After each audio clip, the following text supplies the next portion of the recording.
I hate to tell you this.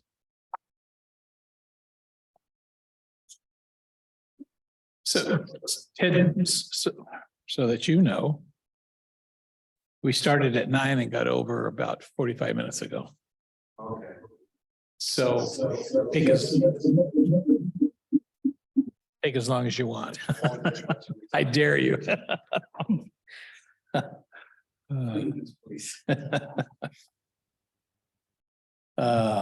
No, don't. Click on the Wow. leave computer on your.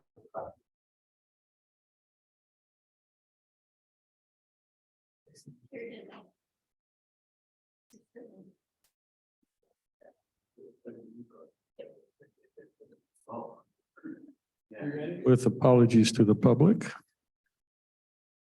Change, but okay. Huh? Good afternoon. Welcome to this afternoon Commissioners Conference. On our agenda today, we have an opportunity to review human resource requests, to discuss rural development funds and the CEDC request, and miscellaneous items that may come to our attention. I'm not aware of any executive sessions for this afternoon, and I don't see Jessica, so we must not have any HR requests. So that means we can devote 100% of our time to Ted Sprague, who's here to discuss with us his annual request or a project. All right. Welcome, Ted. Button.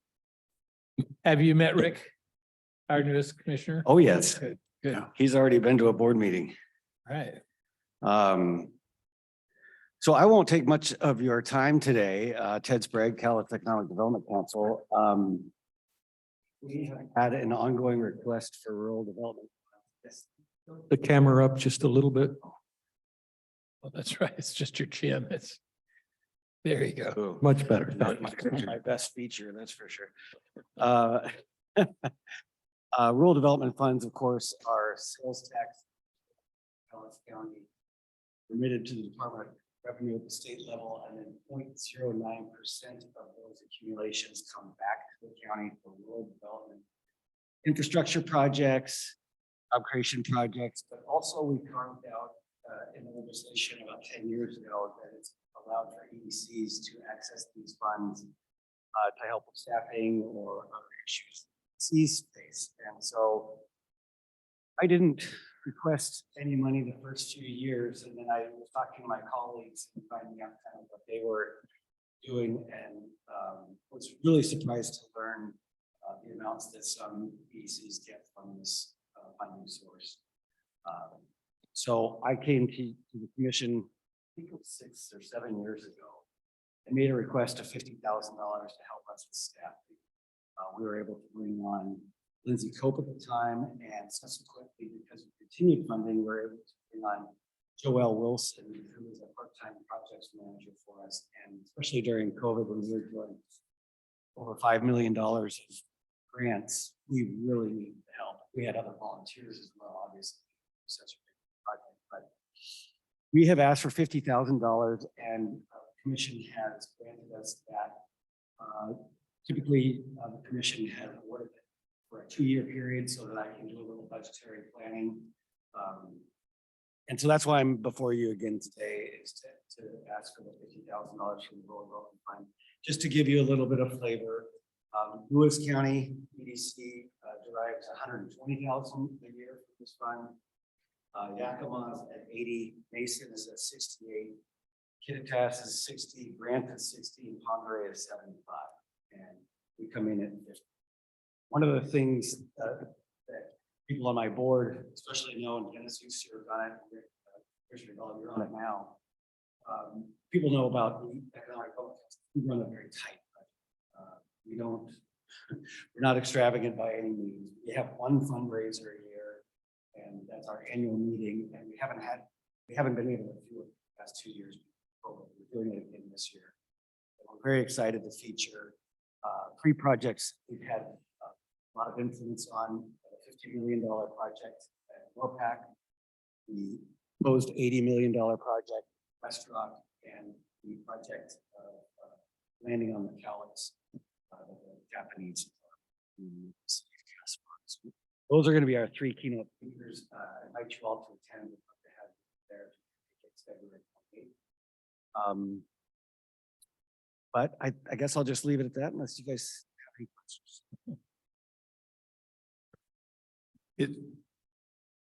You said we've done it past in 2 years. I only see it for 2023. Did I? I penciled it in for 2023. I didn't know it was a 2-year request.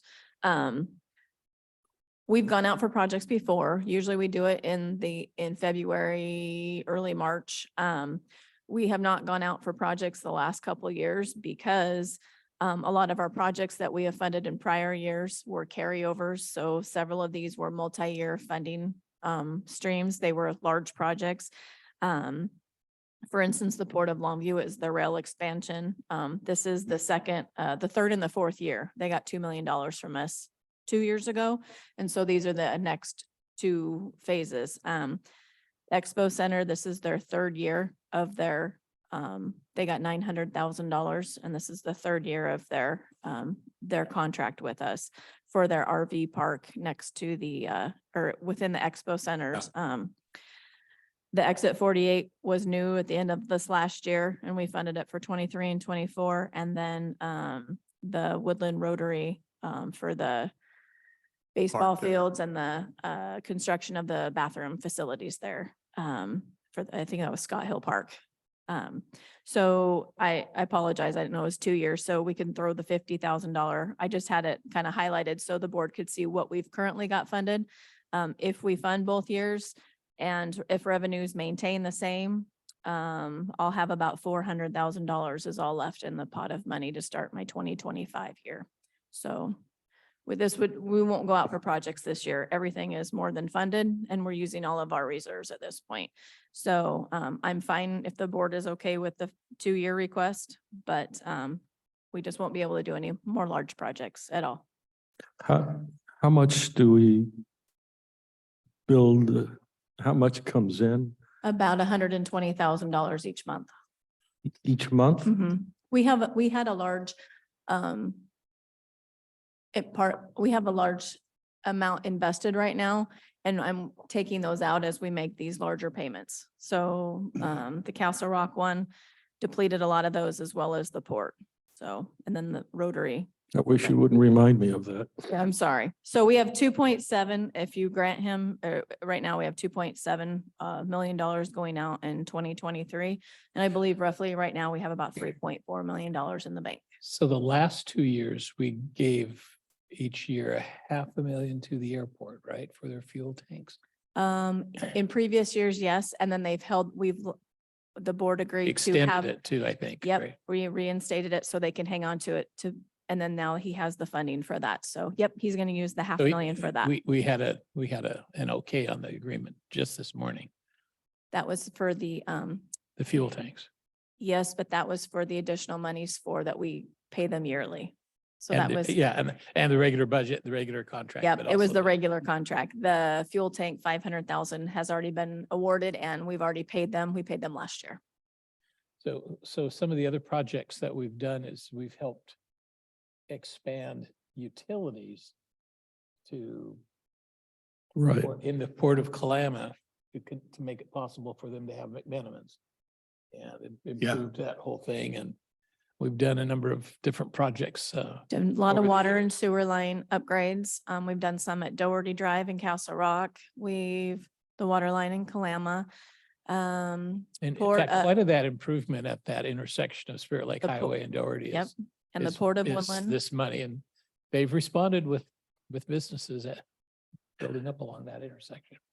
But going back to CEDC itself, which is, I assume, the topic, it wouldn't be iron if I didn't give you a bad time, right? Right. Okay, good. So lots of questions to which there are probably no answers, just sort of discussion.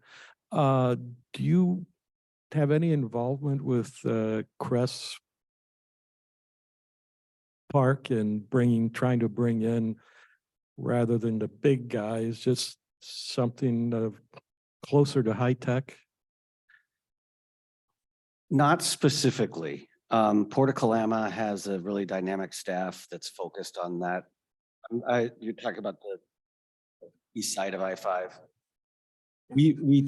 I've taken clients there, absolutely. But we don't do any outward marketing for that. Marketing is for the larger. Okay, and when you mentioned Norpac and West Rock, I kind of think, don't they go their own? What is it exactly you would do for them that they're not doing for themselves anyhow? That's a great question, and you could certainly talk to Craig Anneberger at Norpac or Pat Ortiz at West Rock. There are things that we help them on the financing side. There are things we help them on the permitting side. I'm not sure how much I can talk about specifically. Okay, when you say you help with the financing, that means you know person A and they know person B, their finance person, you put them together and the county doesn't get involved at that point, right? Correct. Yep. Nor the municipalities, where we're not making any tax concessions or, Oh, no, okay. no. And I think both of those paper companies have access to some special state funding for infrastructure improvements. Environmental improvements. And I know you play a pretty critical role in Yep, kind of bringing those two sides together. correct. The state likes to know that there's a community basis of support for those Right. expansions. So excellent, okay. And I'm always curious when I see a wide disparity, 120K from Lewis. And certainly the board now is relatively conservative there. Is this 120K for 2023 and then another 120 for 2024? That's my understanding. So to be fair, back in the 90s, I was with the Lewis EDC and we helped write the legislation, original legislation, 0.09. Mhm. And we helped write that legislation. My boss at the time was a gentleman named Bill Lotto, and he also negotiated with the county commission at the time that we at the EDC would administer the funding. And as administrators of the funding, they got a cut of 0.04, which is now 0.09. That's why it's grown to be such a large pot, I believe. I'd have to call my friend Richard DeBolt to see exactly. So the CDC here is totally independent of the Lewis Yes. EDC. Yeah, we're all our own nonprofits. Yeah, and I assume you interact well because some things might not be suitable for here, but Lewis and vice versa. So that's Yeah. an issue. What is it you're doing that lets you get by with less than half of what Lewis County asks? Well, I think, like I said, I mean, I don't know the ins and outs of their budget, what they spend their money on. But for example, one of the things that a lot of EDCs do is they go to large national and or international trade shows to try to drum up leads from those. What I have found that works best for us and is the most efficient is I pay a company to go for us. So they go to the trade show, they have all of our materials, they represent Cowlitz County, and I pay them about 10% of what it would cost if I went myself. And so that's just one small example of me just trying to find efficiencies. And we'd still come away with a lot of leads from those shows, but I'm not personally generating. It's a group hired. Yeah, and you're familiar with CFM, right? Yeah. And do you work? How closely do you work with CFM? Very closely. Yeah. I saw just this morning they RSVP'd for our lunch. Okay. And they've sponsored in the past, so I'm going to have to give them a phone call. Good. So what's the next, without disclosing any secrets, what's What's the hot item on your mind? This is going to solve a lot of problems. Hydrogen. I was just getting ready to answer for it. Commissioner Dahl knows. I Is- mean, it's You're, talk of the town. you're not serious, are you? Really serious. Hydrogen. So Hydrogen. you're talking about combusting hydrogen. I'm not talking about doing it, no, but there are firms that would like to come here and Why would they come here? we have some very large carbon emitters along the Columbia River. They could take that carbon for their feedstock and create the hydrogen.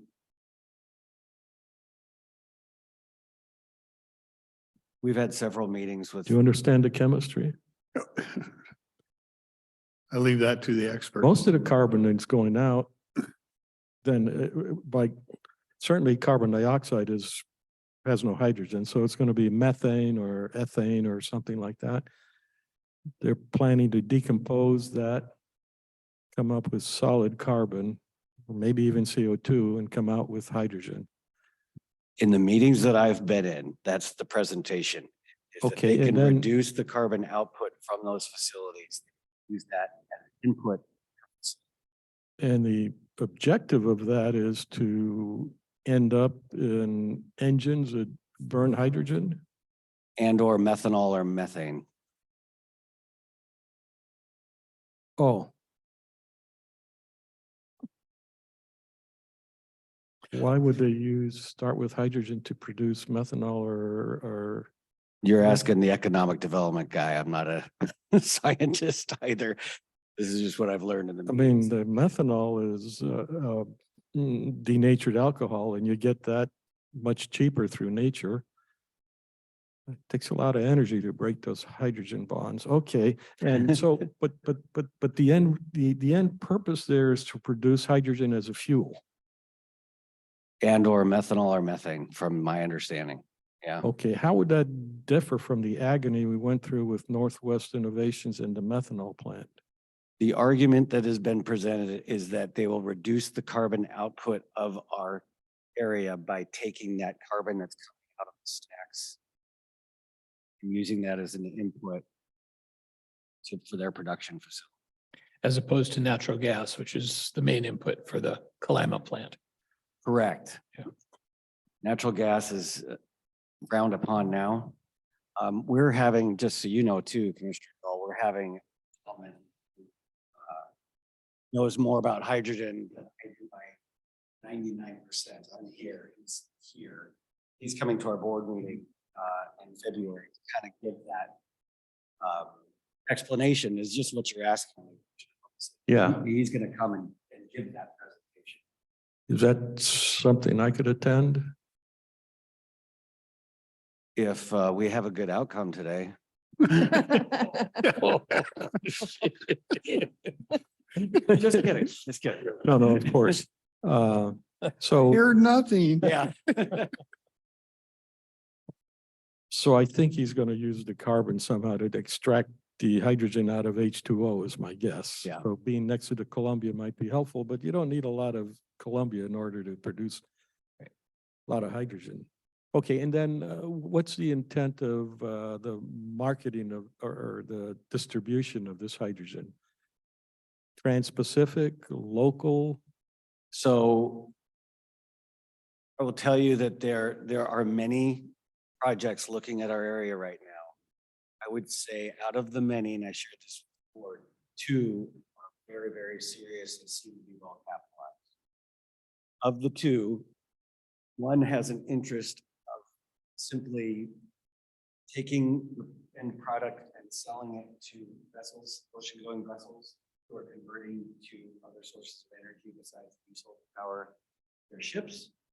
The other one has a more, So that's like a gas station for ships here is what you're, kind of, yeah. okay. And the other is much more holistic, it's a larger project than the first one. And yes, they are interested in as hydrogen becomes more mainstream in transit systems, forklifts, semis, that sort of thing. More of a holistic approach. Then there's several others that are you know, I deal with a lot of tire kickers, undercapitalized tire kickers. Well, that was my next question. What, Several of these others are undercapitalized. in my opinion. and these two you have in mind are probably the real thing? Mhm. And we're talking something on the scale of Northwest Innovations in terms of, So by the time Northwest Innovation went away, it was about a $2.3 billion project. yeah, The large one here is about a 1.1 billion and the smaller one is about 600. oh, don't bother. So still very, Yeah, that's nice. And the location, it would be somewhere along the river, correct, and it has to have access to the river correct, and a dock. correct. But you don't care whether it's Longview or Woodland or I love all Glenwood. of Cowlitz County. Yep. anything will do. Yeah. Okay. That. So are you involved with resolving the Woodland Bottoms problem? I didn't hear that. Sorry. Oh, maybe I shouldn't have. Oh, boy. I am curious if you played any kind of a role in the jet age truck stop north of Castle Rock, Very minimal, the cheap gas location in town. very, very minimal. Mm-mm. Rick stops off there every day to get gas. right? That's who I use now. It's Space Age, but that's, Space Age, I'm sorry. Yeah. Space Age. Yeah. Would that have tied in? Well, as an activity that he might have been involved in putting together as a brand new truck stop. I think That that they're didn't just so exist. used to plopping things along I-5 and I-90 and other places that they don't need. Help. And what's going on with all the General stores around the county now? yeah. He opened the door. Ted orchestrates the public hearings for those. I was gonna say, now we'll start asking me about restaurants. I gotta ask you a question. You talked about, you guys deal with grants a lot, so you apply for and do stuff. And some of these dollars pay for a person to do that. So, she wasn't applying for grants at the time. She Okay. was helping us administer the work in Washington. Okay. And I that worked a lot with county staff on that too. Where I'm going, we get people that search for help with grants all the time, and I just always trying to find resources that maybe if it brings business in, but But we'd always, we help groups from time to time. Any other questions? I don't know of any, no hands up. Well, we've heard the request. I'd entertain a motion if you like. I would make a motion to fund the CEDC request at $50,000, but I do it for both 2023 and 2024. All right, is there any further discussion? And the banquet is when? What day? February 28th at 11:45 a.m. at the Cowlitz Expo Center. If we have a Tuesday that goes like today, we'll never get over there. Oh, yes, we will. I have to vote judiciously because I do want to attend that presentation. And Rick is a member of the CEDC board representing the county, so. Yep. it's appropriate to introduce that on our behalf. So any further discussion? All those in favor say aye. Aye. Aye. I also vote aye. That is unanimously adopted. Thank you so much. Thank you all. Commissioner Mortensen, I'll get you the details. Yeah, please do. Yeah. Thanks. Thanks, John. By the way, the reason it's very often I've run into things where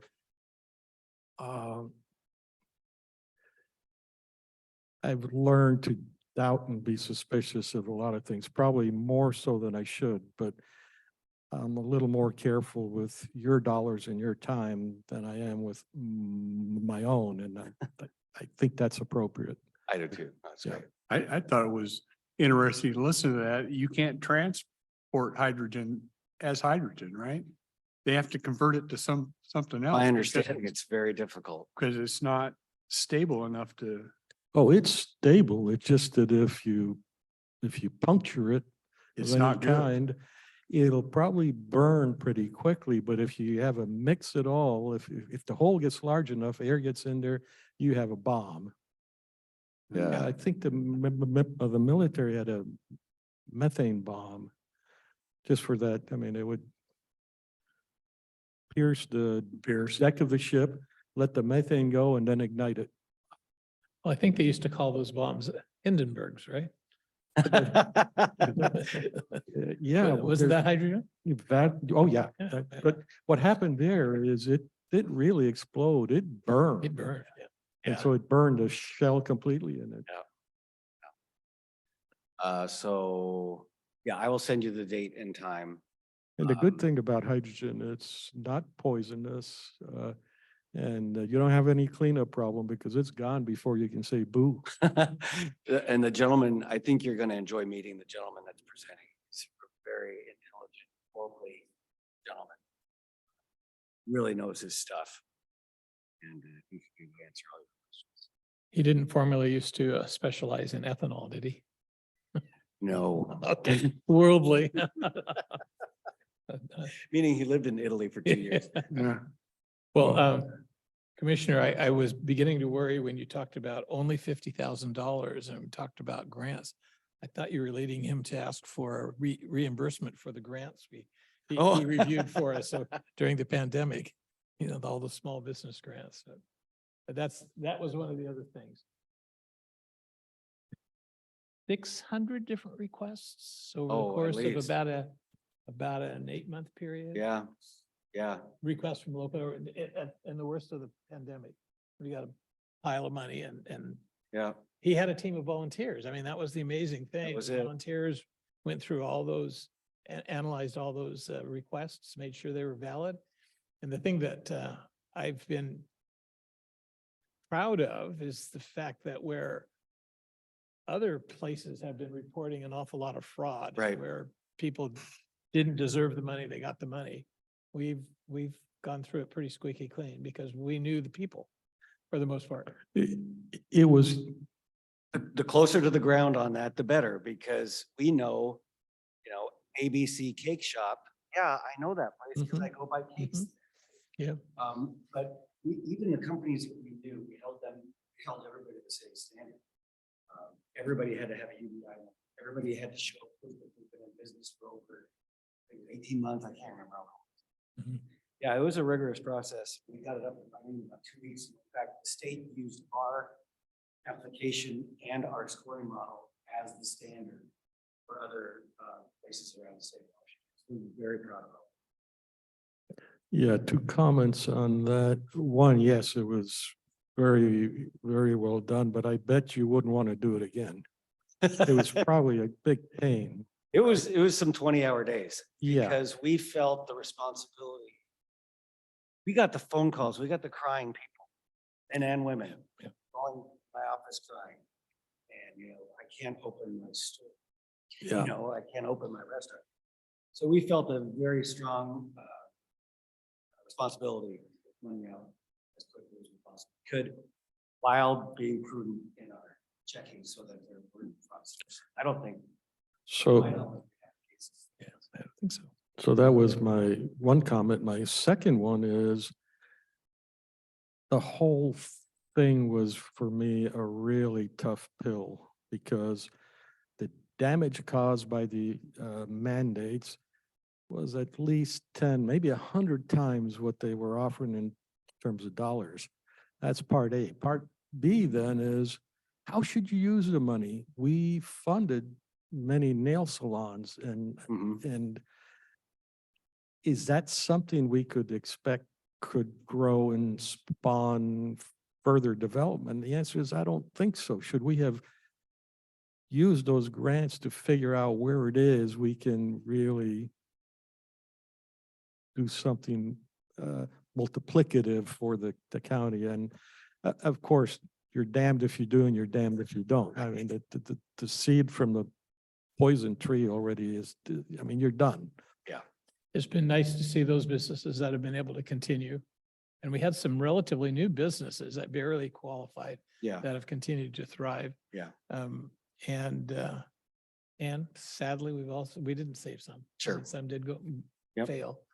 Yep. But then I always tried to put that in the framework.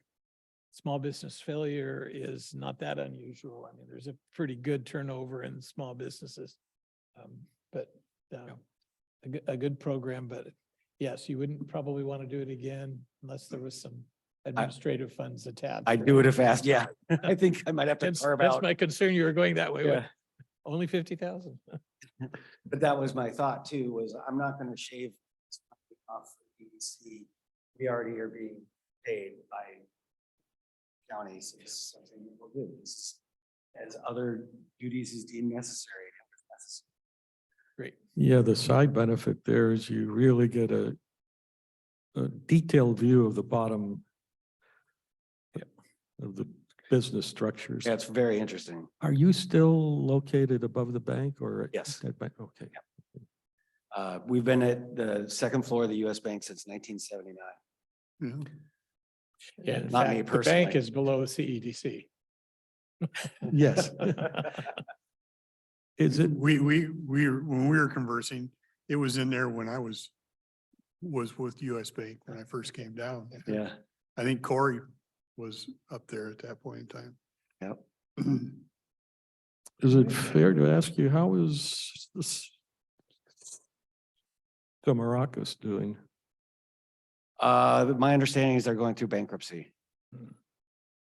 We That's had a- really sad.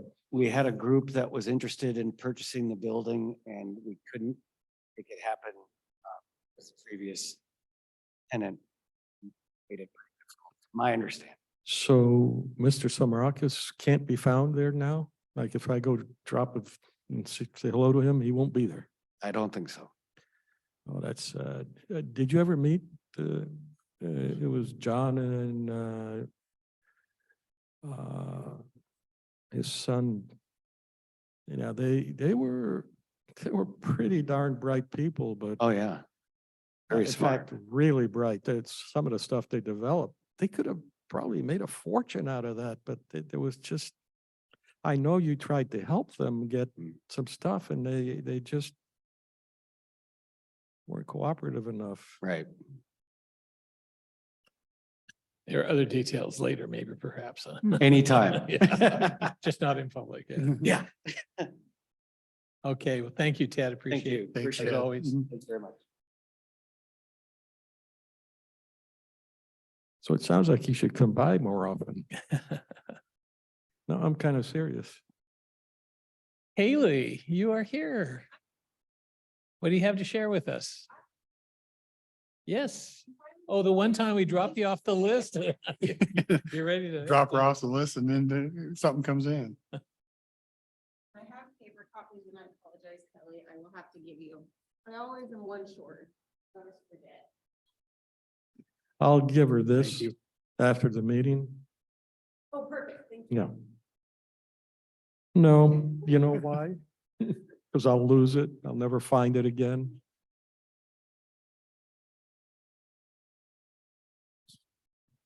Okay. So this is mostly an update. I know Commissioner Dahl we actually haven't had an ARPA conversation since you've been appointed. So I kind of wanted to get an update now that I have 2022 trued up, give you a little rundown and where we go from here. So we were awarded a little over 21 million. To date, we have sent out the door 2.6. We have allocated roughly 19.7. So we have around 1.8 million left to spend or allocate of the ARPA funding. We have until the end of 2024 to have that money allocated in contract. We have until 2026 to finish the work of any of that funding that is in contract. Yes. I've been looking at some articles where other entities, other government entities are afraid that the budget discussions will cause a pullback of the money. Do you have anything to add to that? I did see that article that you sent. come yeah, through. okay. We did just receive a request from,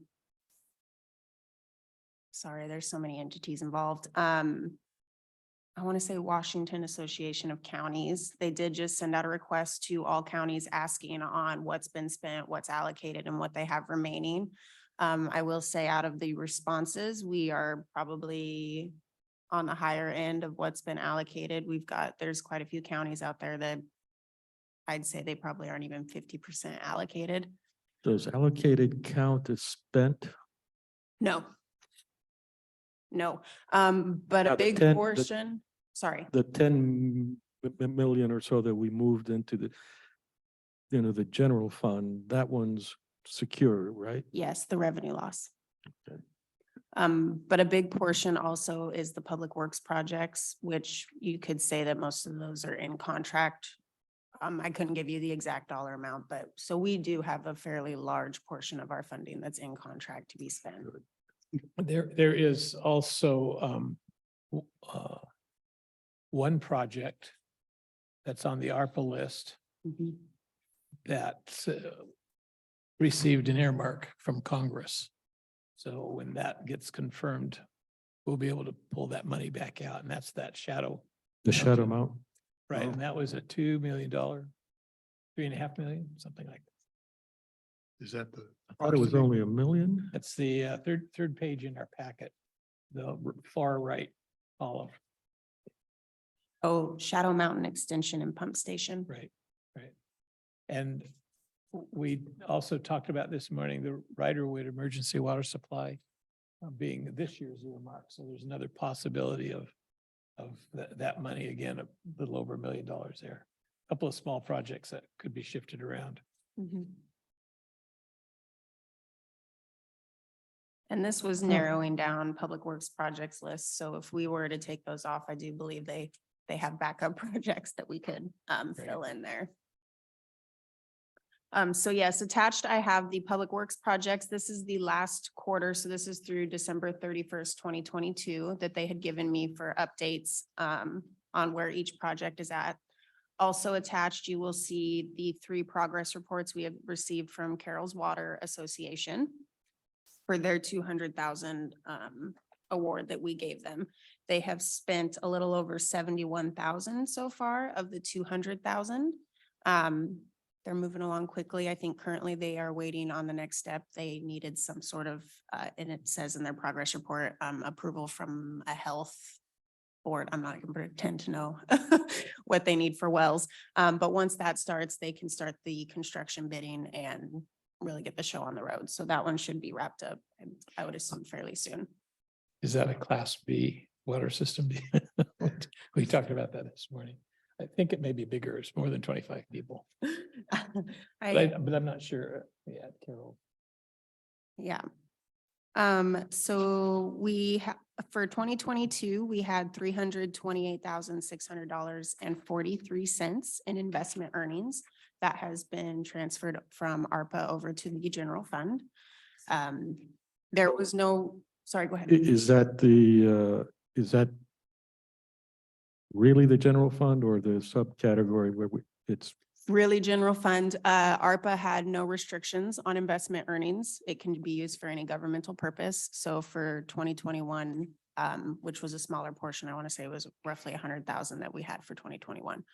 Weren't there 2 restrictions from the original ARPA that said you can't use it to pay pensions and you can't use it to Lobby. do tax breaks, tax cuts?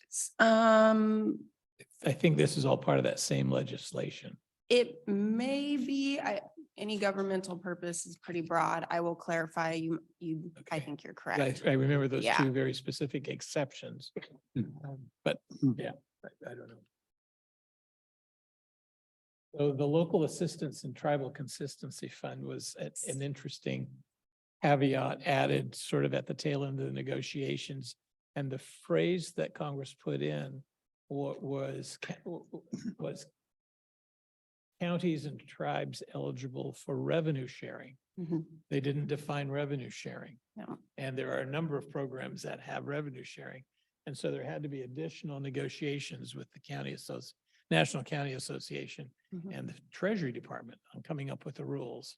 And they finally made it. They identified who is eligible. Not all counties were eligible for access to this fund. So in this case, the amount given to us is there's an amount that the tribe received also? I'm not It's saying- based on different criteria. Part of it had to do with how much federal land Mhm. is in your jurisdiction. So tribes are going to have probably more because Yeah. most of Yeah, no. reservations are all that. I didn't ask that properly. So This some is counties income- had no federal property, so they didn't get any. So in a way, it was a sort of a PILT, the rural school fund, have used that model. Yep. But they used PILT instead of the phrase revenue sharing. And so that was had to be clarified. Hmm. So that's why it came a little bit later. Yes. So, and just so I'm clear, anything we earn off of this funds, it can go where we want it to go? Any governmental purpose. Really? They There- don't put stipulation on it? No, the local assistance and tribal consistency fund does have the stipulation that you cannot use it for lobbying and I believe the pension payments as well. The ARPA fund, the investment earnings for there, it's the same thing. You can't use it for pension payments or lobbying. And I can pull those, but it's pretty much any governmental purpose other than the very, very few restrictions that they did list. If things don't change, this investment earnings should be substantially higher this 2023, like maybe 2.5 times. Well, depending on how fast Public Works moves, I mean, the more. Right. Yeah, All other yes. things staying equal. yes. In 2021, our investment earnings were only around 100,000. Yeah. So the challenge is that the investment pool pays a pittance. That's the state investment pool. So you might remember we had talked about putting some of our money in different kinds of investment funds, especially identifying where we don't need to use the funds for a longer period of time. We can invest it at a higher rate of return. That's in process. And every single, we have $375 million to invest, but that's all of the local governments in Cowlitz County. So school districts and fire districts and all those things. When they have bond issues, they don't use the bond issue right away. That all goes into this investment fund. So at 0.1% or whatever the really low rates are was ridiculous because the money's, that paper is bought by banks and they'd loan it out at a much higher rate, right? So anyway, we're gonna make more money off of that.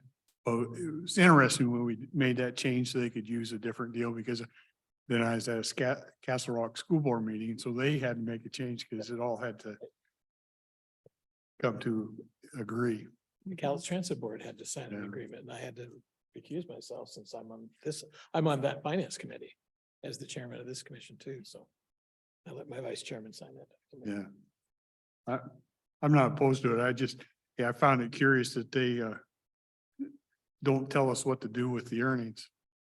Because they seem to like to tell us what to do on everything, so.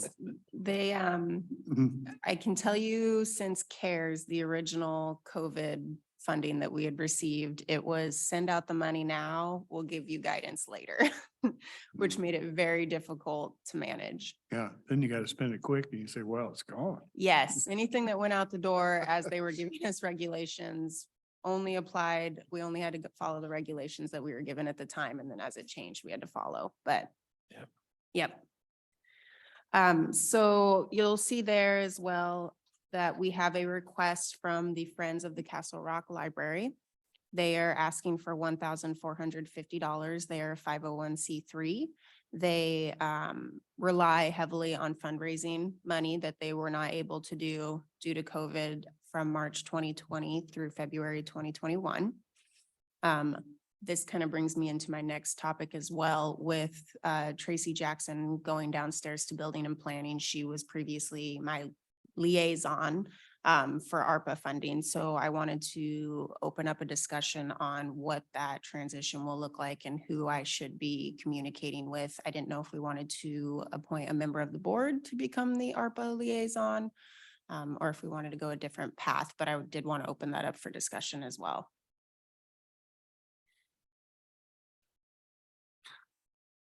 Well, she is still finance manager until she's replaced. Mhm. And that's supposed to, what did she say, March 1st?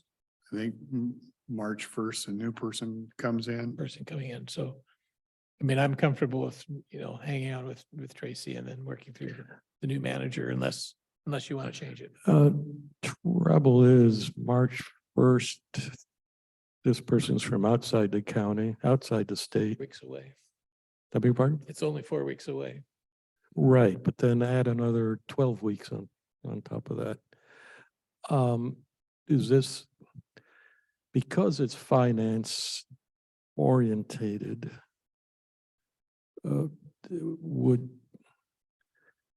you're pretty heavily loaded, Rick. I think this should be in your bailiwick, but you may also wish then to unload something else. Yeah. I don't mind doing that until we can transition it to the new, till we're comfortable with the Until we new find finance. another solution. Yeah, yeah. Okay, Does that let's do that. work Just for you? Work with Yep. him. You're stuck with me. Don't hate us for it. I will not hold it against anyone. So question, I probably should know, but then again, I'm not Rick Dahl, so I don't know. What do you mean by total cumulative obligation in any of the columns? So any money that's been an obligation, I guess a way to explain it is anything that's been put in a contract. So total cumulative obligation so far, they have 562,000, just as that first, I'm looking at the Camelot loss replacement, obligated, so in contract with a vendor or a contractor. So I'm feeling rather simple and it's a bit hard for me to hear you.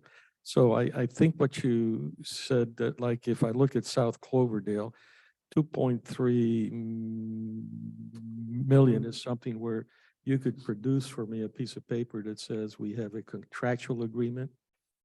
Public Works, yes. I Public beg your Works. pardon? Public Works can, yes. Yeah. Yep. right. It's all we. Yes. Okay, thank you. And then predicated on that, whatever we do with that 2.3. Well, okay, so we have to come up with another 2.4 or something like that. Yes. Okay, and that's unknown at the moment. Yes. You could say that. Is that That could be. that is not ARPA money at this point? That is ARPA money. So the adopted budget is 4.775 of ARPA funding that they are going to be using. Of that, 2.3 has been dedicated or is in contract at that point of the process for the project. So they could, whatever happens after that 2.3, they may need a new contractor to come in and finish something. And at that point, the other 2 million would be put into contract with them, but it isn't technically obligated yet. So if I sum up the adopted, I should end up on your first page with the same numbers. No. I don't have any of the public works projects totaled together. There's no total. But if you had them all there, they should relate it back to your front page. When you say front page, So you say allocated 19,685,000. that's all of ARPA. Right, This is only the public works projects. right. But I understand that, but if. Oh, you if mean- if I add all these all up, they are already included in this. 19 Yes, yes, sorry. Yes.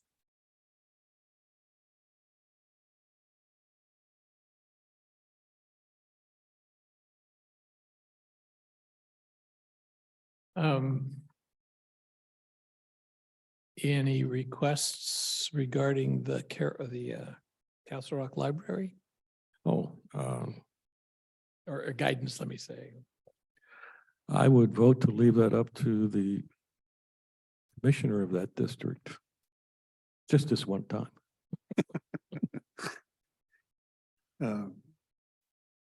I'm not concerned about that. Yeah, 1450. I know the city just passed a levy to fund it after I don't know how many failed attempts. So Did it pass? It did pass? this last time, I might be inclined to say round it up to the nearest 100, but it's 1500 even. Clean number. yeah. They won't argue with it.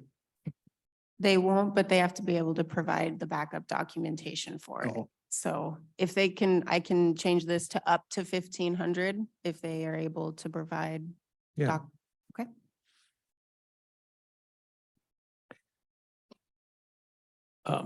By what date? So they already have, I believe, all their backup together. They're just waiting for a yes or no from me. Oh, They okay. should be, yeah, so I'll probably shoot them an email. That's the because I would reimbursement of what they've Yep, already done. Yes. Hey, So you I'm- mentioned that all contracts have to be awarded at the end of 2024 Yes. and all projects, contracts have to be complete by the end of 2026. Yes. And if it isn't, if there's funds left, then it just goes back. We send it back. Yes. like that's gonna happen? No. Well, you can always dream. I just think that you just transfer it to your other account. Well, the problem is then Congress gets to spend it on their favorites. Yeah, I know it. As you've looked over these things, do you have any recommendations or desires that you say, well, why don't you do this or anything along those lines? So we have, my only concern area with ARPA is that we have utilized the full revenue loss portion, which has very low restrictions on it, which means that this remaining 1.8 has to qualify directly under ARPA, which is very strict. So we have talked previously about HVAC. I would like to keep that on the table if we aren't able by the end of 2024 to put this money elsewhere. I don't know, Commissioner Dahl, if you've seen the restrictions on this funding, it has to be either water, sewer, broadband based. They have, I'm trying to think of all the categories now. We can do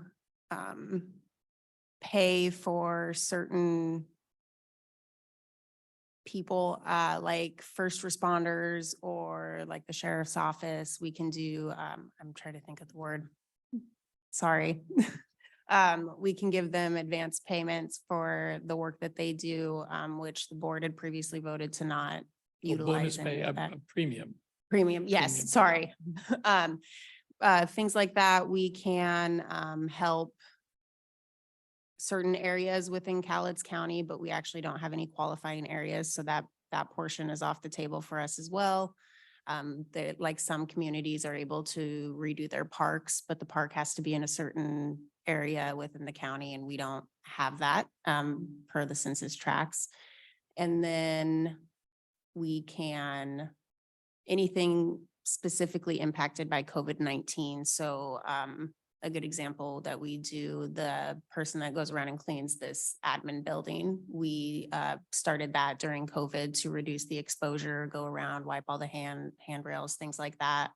That person is being paid directly out of ARPA to mitigate COVID exposure, things like that. So if it's not directly related to COVID, which at this point is getting kind of difficult to do, or it's not one of the other water, sewer, broadband category like things, we are not able to put it under ARPA. So that 1.8 may be a little bit tricky to start spending out. So, my understanding from the National Association, though, is that Parks and Recreation is one of those strategies for dealing with COVID. And that's, So this is. they've negotiated with the, Yeah, so this what Kurt Williams and I actually looked into this, and that's where the census tract falls in. It has to be that park has to be in a certain area with a certain income threshold, and all these other stipulations that go with it. And from what we had found, we did not have any parks that qualified. And I can look into that again, double check, make sure, but that was what we had previously, Kurt and I had looked into.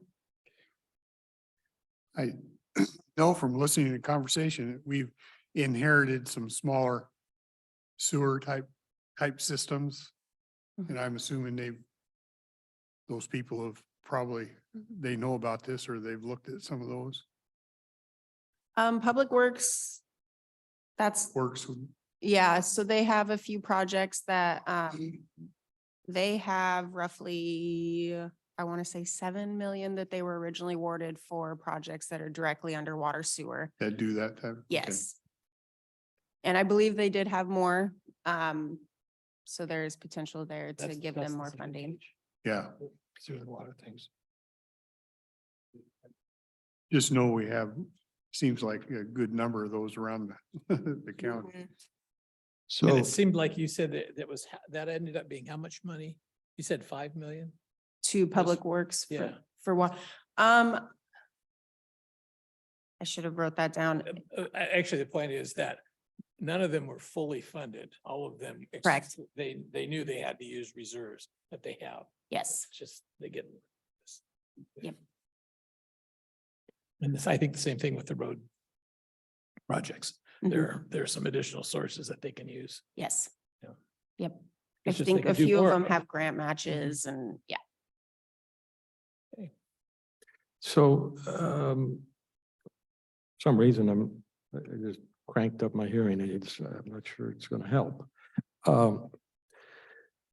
This, the COVID situation made it clear that amongst other drivers, the Hall of Justice is inadequate for the courts.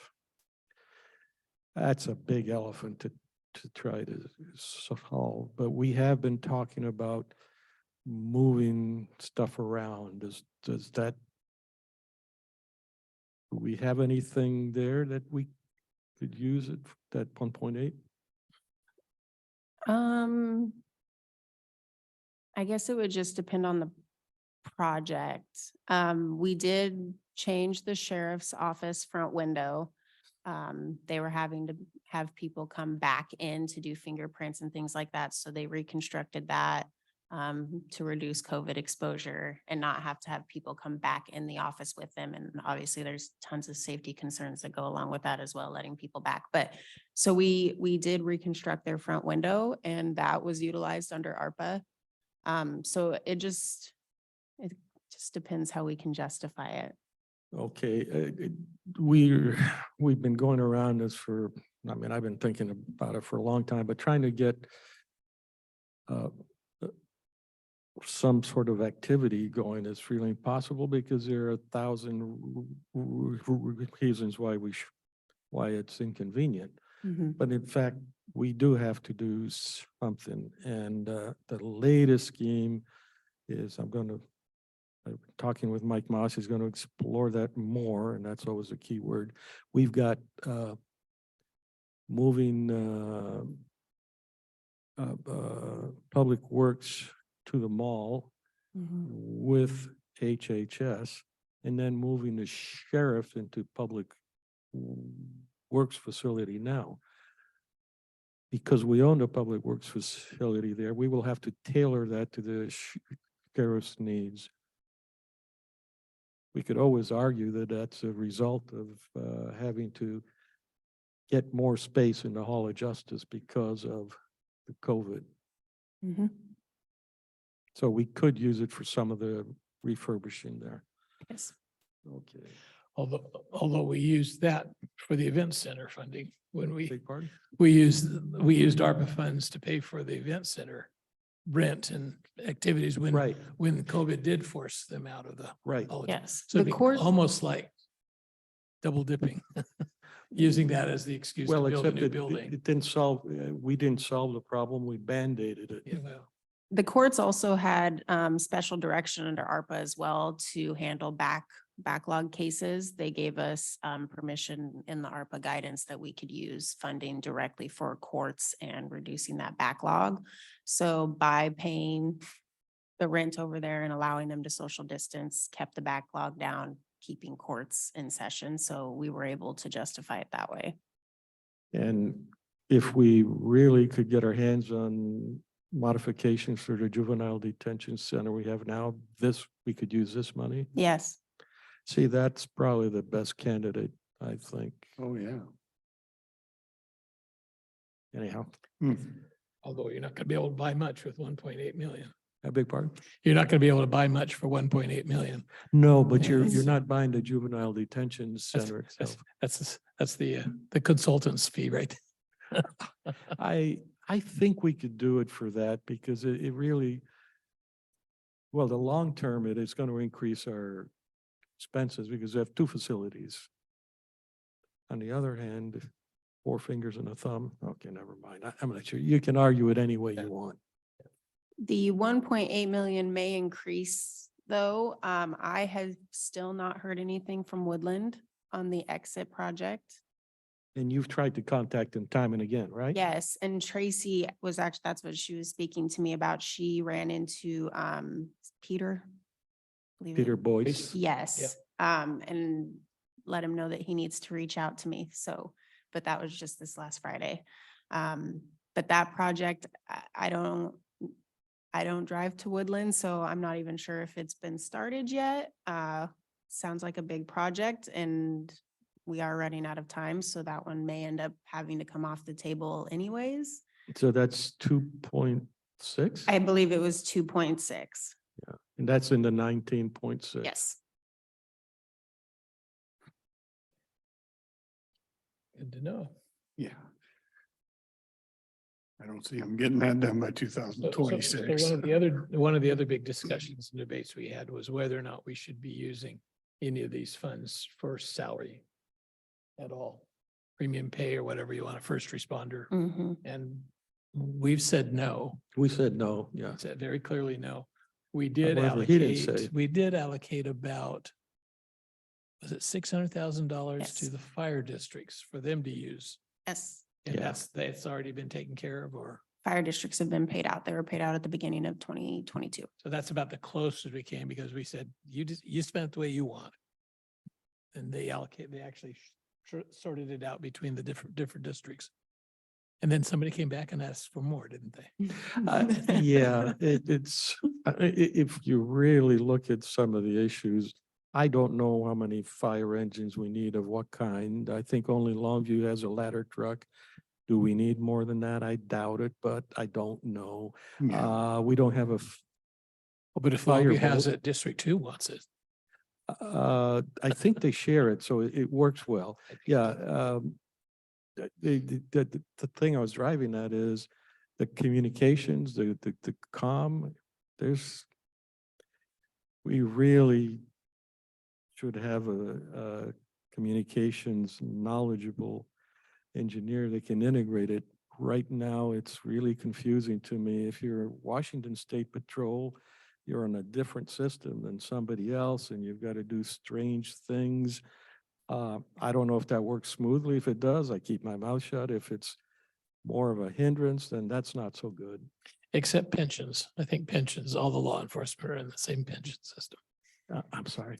The pensions, they're all lumped together in the same state pension system. Oh, yeah, Police and fire and yeah. state patrol. But communications to me is really pretty important. And we don't, for one thing, we don't have a good solution for somebody going somewhere in Cougar or Ariel. I mean, the trees are blocking stuff. Maybe we ought to get Iridium phones or Global Star phones. Yeah. I did, just to tag on that, just a hair, did a ride along, with, Sergeant McNeil on Friday. And you get out in some areas, even out like Silver Lake, you start losing service on stuff. And so them having the ability to communicate gets a little difficult. So I can imagine you get out by Cougar, you're not talking to anybody. Fortunately, the calls in those rural places are fairly limited to hunting season. Yeah. Well, actually, that's not true. I mean, and we might need, Accidents. I mean, we're trying to remember, I think some of us are UHF, but any higher frequency doesn't penetrate too well. So, I mean, it's just lots of issues. But, you know, they all have computers in their rigs anymore. And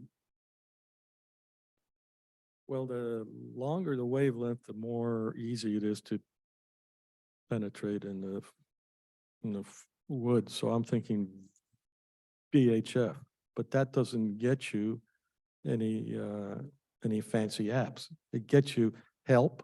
I need help now. I'm at this Yeah. location. yeah, Come.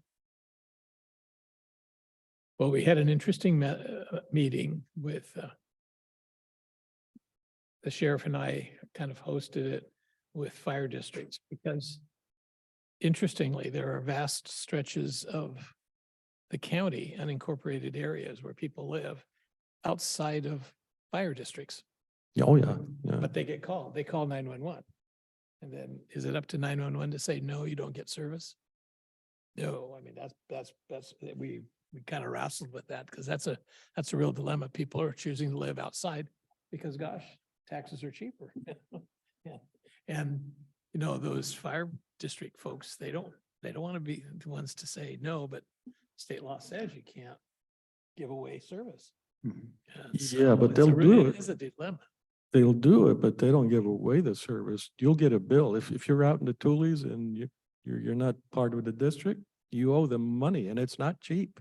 Well, and what they're telling us is that their lawyers are saying, unless you have individual agreements with those families, you can't even offer the service first. I would bet if you talk to any of the people, they're not gonna say, I'm sorry, I'm gonna let you die because you didn't sign a contract last week or something like that. They run the risk of, getting a finding. They would? Yes. Yeah, I- that's what they're telling us is that, Well, you're providing a service that you're not allowed to under law. And it's like, but wait a minute, you're talking about people's lives at risk. But- And that's the dilemma that they're saying. So what we've done is, we've asked, the district lawyers, one of the district's lawyers is Frank Randolph, who serves as a counsel for a number of agencies. And he's going to work on what kind of a workaround can we come up with? Because it's along with 911, it's not fair to the 911 dispatchers to be the ones to say no, you don't get service. And it's also not fair for them to say, yes, you get service when it doesn't happen. So the situation I've heard is this fire district, they abut. Someone needs help in this fire district, but it's ambulance, its EMTs are all tied up. This guy could answer, but he won't cross the line. yeah, Now that's a little bit, and that's a little bit different. My understanding is they all have mutual aid agreements that should solve that. But if you have a ambulance service in one district, but not in the other district, then that would be a problem. So Yeah. if they have an Well- agreement, that's fine. But we're talking about people who don't live in any district. Yeah, but it almost seems like the EMT services from the fire services would be different. If I run an ambulance out and pick somebody up, and they have a heart attack or whatnot, chances are they're gonna bill insurance and they're gonna get paid. Now, a fire truck would be different.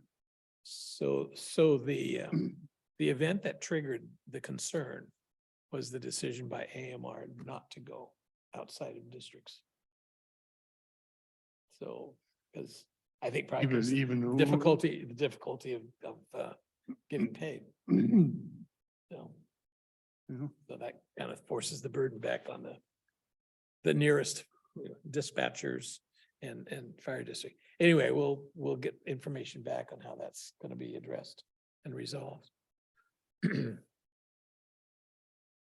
Any other questions on ARPA? And I could call Michelle because she does all the billing for Fire District 2. I just texted her, is she talkable? I don't know. Okay. All right. We're way off topic here.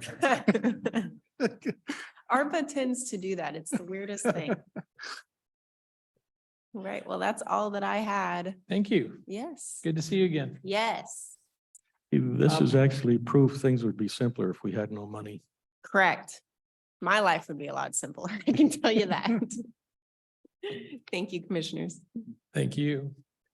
Under miscellaneous, I wanted to request signature on a letter to Amber Leaders.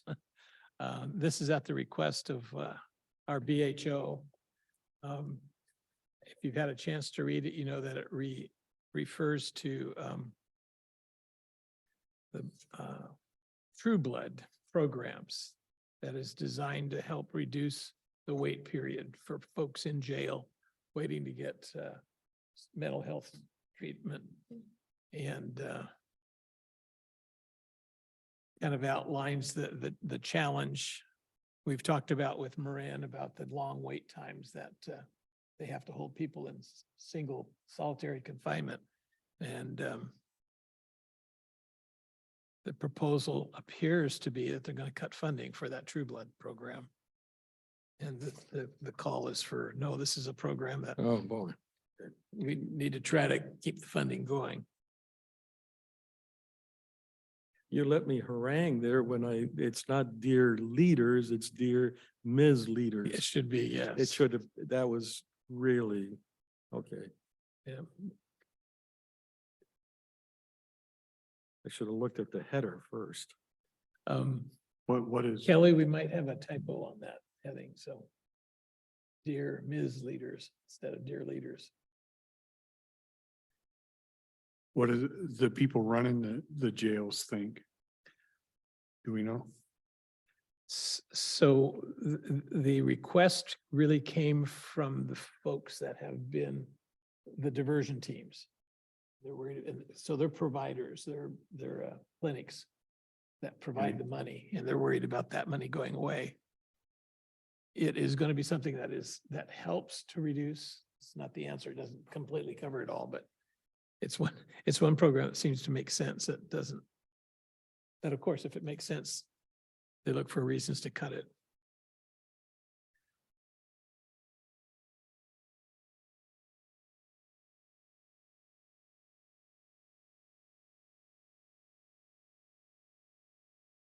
Well, Dennis, I really don't know how to digest this. I did read some stuff once and I looked up the RCW and I said, oh, well, then it's wrong. I talked to Doug Jensen and said, well, no, you see that RCW, you got to go here to something else that supersedes it, but it's not an RCW. Mm. So I take a look at this and I have no idea what unintended consequences are. I'm So happy to did throw- Ron Leto talk to you? He said he was going to try to talk to Ron Leto. He was the guy from the BHO that approached me. Oh, no, I haven't. He didn't, did he? He said he was going to talk to you guys. So they want to Okay. shift this to the managed care They organization. want to ship it to managed care rather than keeping it under the kind of the emergency state funds.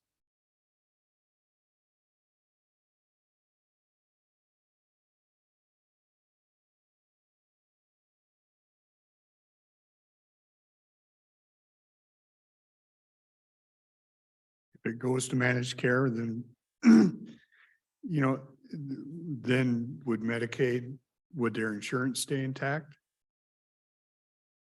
When they go in? There's a couple of things I've heard from mental health people is once they're in there, then Medicaid goes away and there's no funds Right. to treat these people. I'm just- So the key is this is a diversion program, so they're released, so they're eligible for Medicaid. Okay, as long as they're in jail, they don't get Medicaid coverage because we pick up the tab. Because, because they no Yeah. longer qualify for Medicaid because they've got a source of revenue, the taxpayer.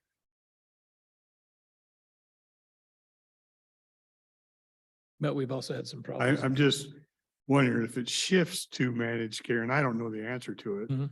Then will they keep the insurance option open since they're the ones running it versus somebody else? I don't know the answer to that. So on the BHO board, one of the constant complaints is the MCOs, the insurance companies are playing games.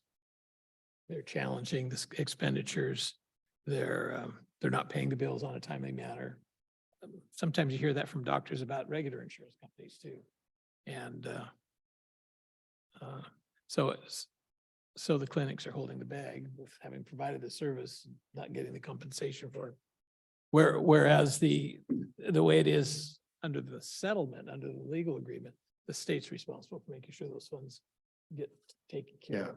So, But these people can't be evaluated unless they go up to one of the institutions, and it's hard to get them in there. That's, yes, that's and what I so was- the True Blood is an alternative to having to go up to Stelicum. they'll actually come So they down. do it so that the treatment is handled at a local level. And again, it all depends on the seriousness of the mental illness. I mean, if we have somebody accused of being a serial killer that's is ruled mentally incompetent, yeah, they probably don't have the facilities here. They've got to go to a secure location, Mhm. get the treatment. Others that whose disability is a little bit less serious can be restored on a local basis. I'd probably like to take a little more time Sure. and get myself with it. I'm not necessarily opposed Okay. to it, but I like to educate myself a little more. Great, absolutely. Well, you'd better do it by January 26th. That when the date is. Well, front page has to be retyped anyway. Oh, that's true. Ms. Leader, yeah. And I'm sitting here going, well, I get so lost on the dates anymore. Going, Tomorrow is February 1st. I know it. Oh, at this point, one of the things, as long as we're talking along these lines,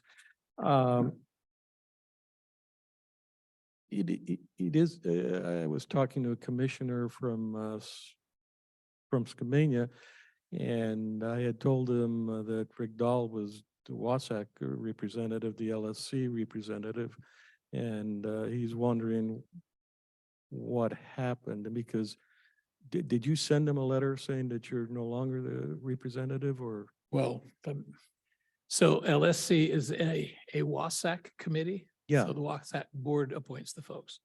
So I was on the list when they approved it last fall.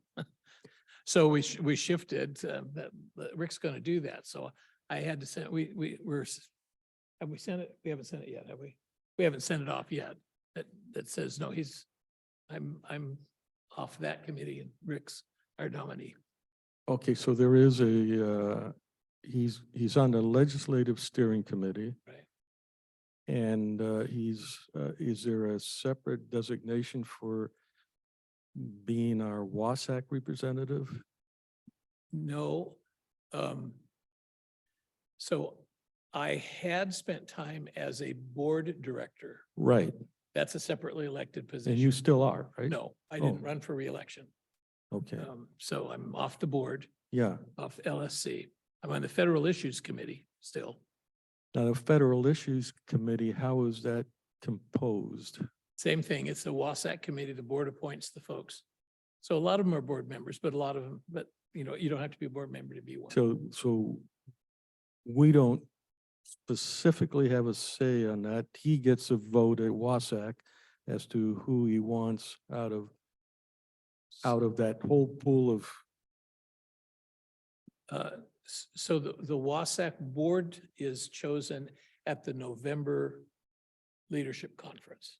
right? And they're like 1-year terms. How- I It's a year or spent- two, you said? It's a 1-year term. Uh-huh. And there are a whole number of them.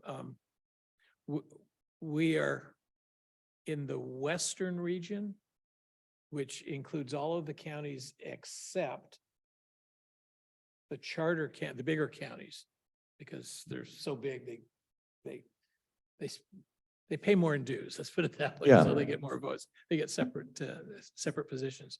So I've been running as a member of the Western Regional Board member. I think there are 4. And then there are also 4 alternatives. So at the very beginning, I was just an alternative and I attended the meetings as an alternative. And then there was a vacancy and I got moved up and then I kept running for reelection. And so this year I decided, I'm kind of wanted to phase out as I shared with you. So I didn't run for that. 2 years ago, I ran for Western Interstate Region Board. So the Western Interstate Region is part of NACO. And Washington sends 2 county representatives to this subset of the national region. So I've been going to a few of those conferences for which WASAC actually had a stipend that it paid for my accounts, except they sent the money here. My reimbursement came from Cowlitz County, but the county was reimbursed for that. So I did that for 2 years and I stepped down from that. So if you may have been getting notices that, and I know you have, because I think you've been appointed to one of the state boards or commissions. Oh, no, I had applied twice. Oh, okay. Because they didn't get any other applicants, but that the governor's office didn't get any other applicants. So Oh, that said- was one of the ones that is governor's. right. And so the end result was I filled the paperwork again and it went into that circular basket. It looks like I have lost a lot of sleep over it, but it really was something that of all the committees, just for Rick's, this was the forensics analysis group. Kind of a reference. So it had to dealing with the data out of the crime labs kind of thing. And I thought somebody with good science background should be there. Yeah. So anyway, eventually, if you haven't started getting them, you'll get regular notices about these various positions that WASAC is invited to either directly appoint. There's a handful that are direct appointments from WASAC, or we nominate to the governor and he appoints. Yeah. I've And seen a couple of Okay. those. so, and that's just, it's at your initiative to go ahead and apply and Yeah. let WASAC know. So Then the board approves those nominations. sounds like the appointment process, if I'm understanding it right, the commissioners, which we did, we sit down and said, okay, you're this representative. We appointed myself to be the WASAC representative, and the WASAC board appoints these different committees they have, And they had and you'll appointed him. get, okay. So we got a little bit out of step on that, which is, I mean, we're But the WASAC rectifying board, that. the So WASAC board appoints out of people that are the county's chosen representative or just somebody anybody from they each want? county is on LS. So they'll probably update appointments as they roll through that process, I'm guessing. Okay, so we need a letter that, So we've drafted a letter and it's ready to go, just but, explaining. the but there swing. was something there that I didn't understand if federal something or other. Federal Federal- issues committee. Federal Issues Committee. Is that something we even have to have in a letter? Because neither Rick nor I nor you actually, in a meeting said, oh yeah, do the federal issues. If that's a done deal, That's I'd what I rather said. not even have my name on that because I had nothing to do with it. That's more of a Okay, yeah, WASAC we thing. can adjust that. Yeah. Sure, yeah. Yeah. I think originally it was, you thought they were both one position, so. And for that qualification for that spot, you have to be a county commissioner. Right. Well, or, yeah, county legislative authority. County Kind of commissioner or legislative county council authority, member, right. Yeah. And that was chosen, that's chosen by us, the board, or by Wasac? Yeah. Yeah. It was it's chosen by the Wasac board. I think I just volunteered for it. I didn't ask Okay, permission, so. yeah. I've seen a couple of their things where they said, we haven't had anybody want to do Yes, this. yes, that is true. I think that forensics ones is one of them, isn't it? Oh, well, at any rate. Okay, so we'll just cut that last sentence Okay, out, yeah. something like well, that. Okay. I'll send that up. You Good, ready thanks for for bringing that another up. I one? Forgot about that. What else? Longview has a homeless housing task force. The county has a homeless housing task force. According to David Berger, the Longview is entitled to have a member on our housing homeless task force. And we are allowed to have a member on the Longview homeless housing task force. Doesn't mean we have to do any of that, but I suspect we have to accept the Longview member. It's a little bit strange since they decide to do their own housing task force. But we can appoint one of somebody to go and represent us on that. Did he just send us an email on that? I don't think so. Or I maybe, mean, I can understand if we had this agreement where we combine the funding, then it makes that sense. that would make sense, but Yeah, if we're divorced, is this custodial rights? I don't know. Doesn't make sense that we'd impose somebody on their committee, but they are put on our committee. or even if, well, and it could be our ordinance setting up our task force might specify the city. In which case we can change that. And we probably should. Okay, so you think it might be, So it might be just our own resolution setting up our task force that says cities Oh, need to have okay. representation. he never referred to that. He always referred to RCW.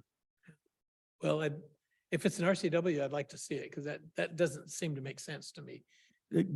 Did you see any email like this? I Didn't see think I have, but, all right. Hmm. So, resolution or RCW is my question.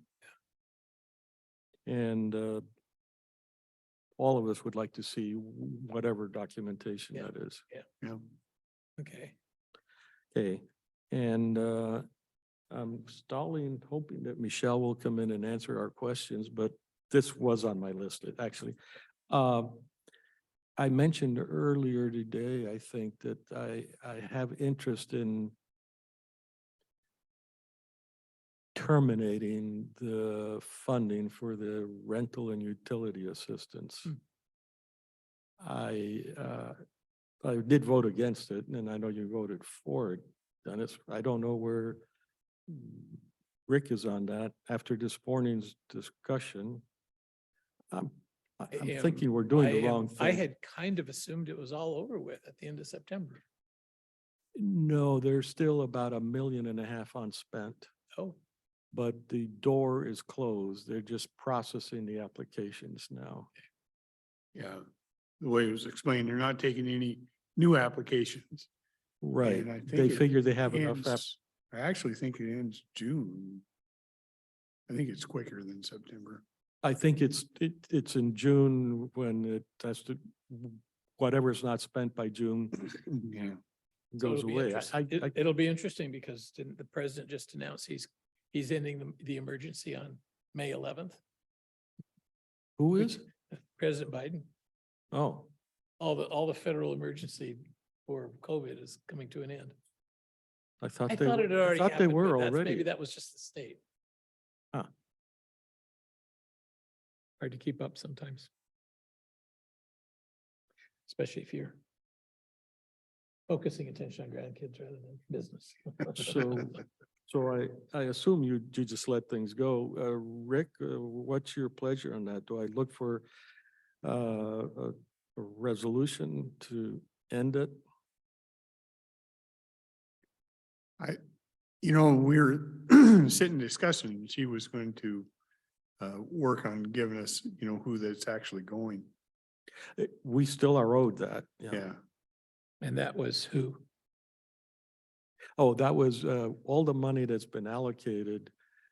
We wanted to, and we could keep to ourselves. I don't care what the names are, but I want to know name A received this chunk of money. Then I want to, No, you were talking to Ilona or Tracy or who's reporting? back? to Gina. Gee, Oh, Gina. Okay, okay. Oh, I I'm didn't- sorry. Yeah, Because that's the program that was administered through CAP. So right. I didn't know if. you Right, had and I don't want to information. continue with it, certainly since I've been rebuffed a couple of times trying to find out where the money goes. And the auditor got a little bit of a discussion over how can you audit if you don't know who's received that money? And that was a ding. I don't know how big a ding it was, but it was a concern that they expressed. And so I was on that call, so I jumped on that immediately and said, but I'm told I can't get that. And they said, no, you can. So You I'm you a don't little need the miffed. identities. You just need to know who's Was that somebody at the door? Oh. somebody. We don't need to know who's receiving the benefits other than the landlord or the utility, right? I mean, that's the key that you're looking for because the tenants doesn't get that money. I'll take what I can get. I prefer knowing, certainly I want to know the entities that actually receive the money, but I also would like to know eventually, I doubt I can get that now, but I would try and push any contracts out there. You go out traveling, we see your travel expenses, we know what your paycheck is. When we spend any money, we spend hours here letting people know where their taxpayer funding go, but all of a sudden, we're not allowed to do that? So the interesting thing was Ted was talking about all the grants that they gave out to small businesses. We got a regular accounting of the list. Yeah, of we knew names. who got Yeah, it. We knew exactly who got how much money. yeah, you can pull it up on SBA website and see everybody that got. Yeah. Funds. Or for SBA or SBIRs or something like that. SBA probably. Yeah, the SBIRs are grants for innovative research or innovative, however you pronounce that.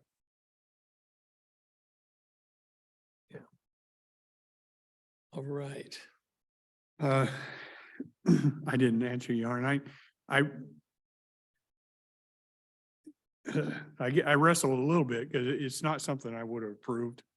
Because I've said before, I don't see why the taxpayer is supposed to take on the risk of basically business enterprises. Right. But I struggle with once you've signed an agreement and then pulling it back out.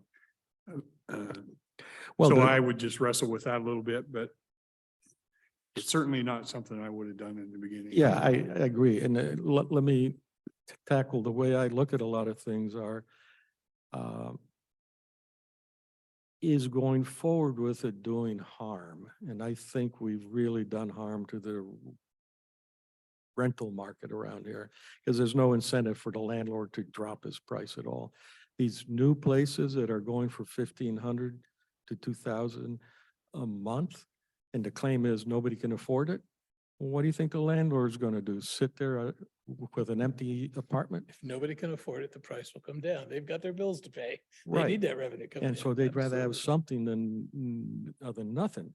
Yeah. But we say, no, you can get this apartment and we'll make up the balance. And so the sooner the sooner we stop that, I think the sooner we start healing. We almost put ourselves in subsidized housing role a little bit. Well, We do. the biggest issue is very few people understand the argument. Very few people read the economics of things, and taking away a freebie is what it's be looked at. All hell will rain down on us, but I've not let that stop me from trying to do what I think is the right thing. So based on what you're saying, you'd prefer that I just drop it? Um,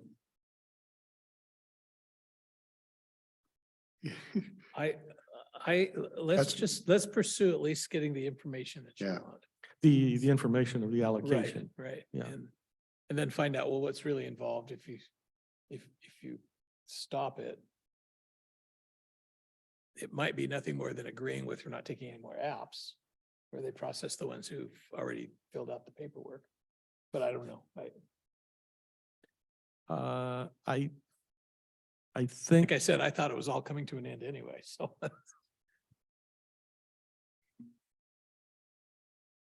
so I think Michelle will be here in about 6.3 minutes. 6.3 minutes. Yeah, make sure you start the clock. Yeah, because I know I've been talking to her because very recently at the election, there was this fire district 2 was involved with some additional Levy. Extra levy. Right, and part of that is because they really expend a lot of their resources on ambulance service and do not get reimbursed. And then we had discussed a little bit about what happens at the boundaries, and you know me, if there's a firsthand information, I'm going to go for it and take my interpretation of it. So that's that item. Oh, I remember battling with the Long Beach Fire Department. They wanted to buy an extra vehicle with first aid equipment so they could start doing first aid. Go on house calls for first aid. And then the next year that sounded okay because we're paying for them whether they work or not, right? Mhm. And then the next step, well, we need a vehicle that we can transport patients. Because if you're working on first aid, they need to be transported back. And I said, so when are you going to ask for an ambulance? Oh, no, we're not going to go into the ambulance service.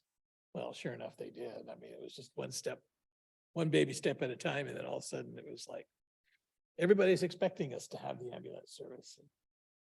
And then you're in competition with the privates. I'm So curious, how do they set their districts? it's You have all these districts. In simple form, I would assume the districts got together, okay, we got these districts, we got this much property in Cowlitz County. well, You actually, take this, you take this. actually, if I recall, read an article about fire districts. They were rural fire districts because it was based on a rural neighborhood. So you've got the area around Castle Rock, the area around Toodle, around Kalama, and around Woodland, outside of cities. But not everything. So they didn't have an expansive thing. They just had Okay. different areas that were willing to buy in. So in East County, it's all forest land or national forest owned. So that's not in any district. So it's private property and it's an annexation process. There's the initial election that establishes the district, and any additions have to be annexed, just like cities annexing. Okay. And then the other adjustment is cities can't annex into a fire district. So Kelsey used to have their own fire district and they merged with District 2. Hmm. So District 2 surrounds Longview and Kelso and includes Kelso. So in other words, they kind of pick the area that they think they can get the vote in to get themselves established. Yeah, and Kelso said, we can't afford full-time fire. We can spread the burden on a larger area. Yeah, Which I think all the small cities have done, basically the same thing. well, Toodle just went through that, right? Where they But to- voted themselves in full-time people. So, I've been stalling there long enough. We'll catch it. so the interesting thing is where they butt up against another fire district, that's relatively easy. Usually it's an easy enough thing. Oh, Mutual. aid Cal? agreement.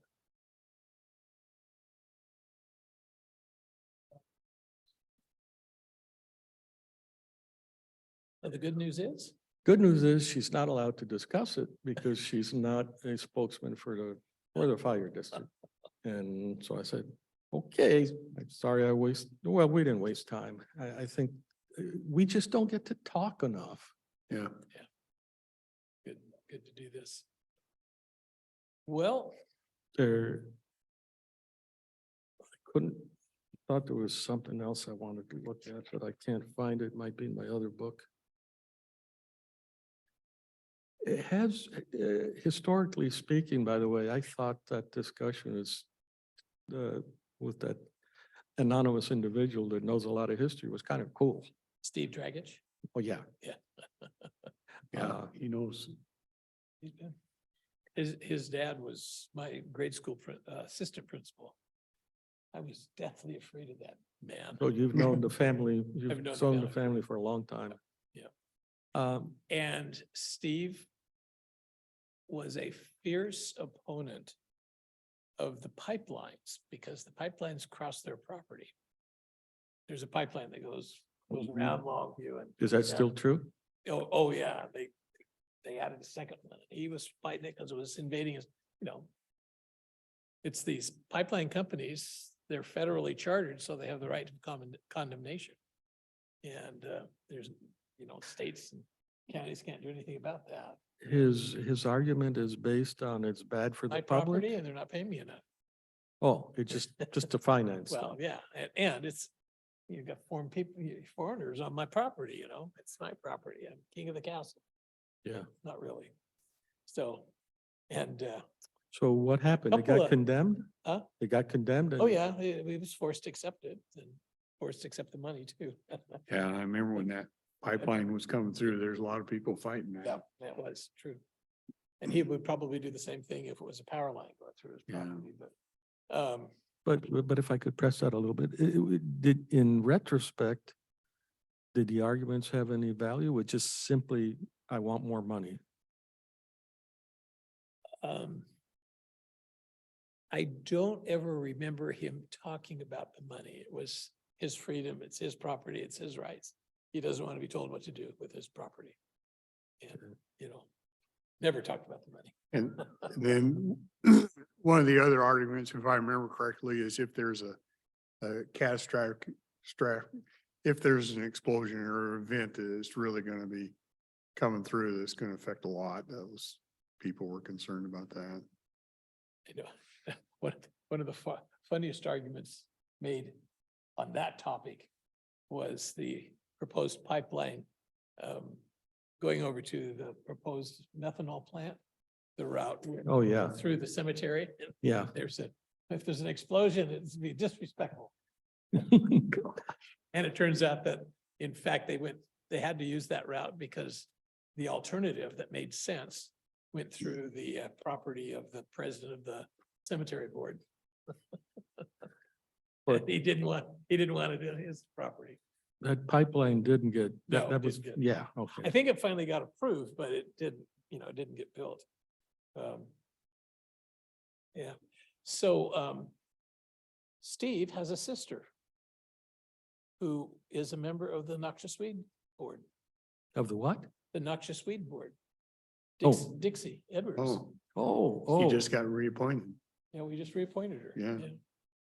Yeah. Always kind of wondered the dynamics in that family, because she's pretty positive and, kind of an optimistic type of person. And he missed out on that. I'm gonna bail on you. Yeah, well, if we're done, we're done. Okay, Okay. thanks, gentlemen. Thanks, Kelly.